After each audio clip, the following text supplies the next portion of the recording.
இன்றைக்கான வார்த்தை தேவனுடைய வார்த்தை.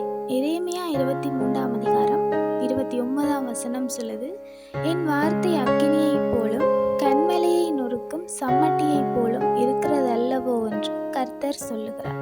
அதாவது வேதாகமத்தில் தேவனுடைய வார்த்தை எப்படிப்பட்டது என்று சொல்லி அநேக ஒப்பீடுகள் வழங்கப்பட்டிருக்கு. அதில் ஒன்றுதான் அக்கினிக்கும் சம்மட்டிக்கும் ஒப்பிடப்பட்டிருக்கிறது. தேவனுடைய வார்த்தை அக்கினியை போன்றதான். அதாவது அக்கினி எப்படி ஒரு நபரையோ ஒரு விஷயத்தையோ அழித்து விடுமோ, அதே போல தேவனுடைய வார்த்தையும் ஒருவனுடைய கெட்ட எண்ணத்தை சிந்தையை அழித்து நல்ல எண்ணங்கள் சிந்தைகளை கொடுக்கக்கூடியது.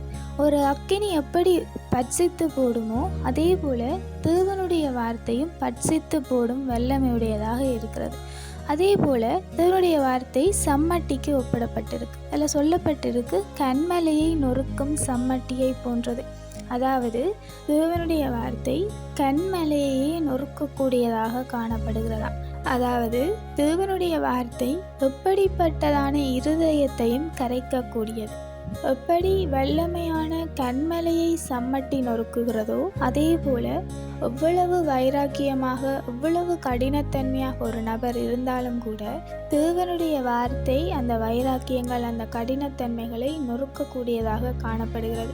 இந்த வசனத்தில் சொல்லப்பட்டது போல தேவனுடைய வார்த்தை ஆசீர்வாதமானதாக மாத்திரமல்ல, ஒரு நபரை ஆசீர்வாதத்துக்கூடாக நடத்தவும் கூடியது. ஆகையால் தேவனுடைய வார்த்தை அக்கினியாகவும் கன்மலையை நொறுக்குகின்ற சம்மட்டியாகவும் காணப்படுகிறது. Have a nice day.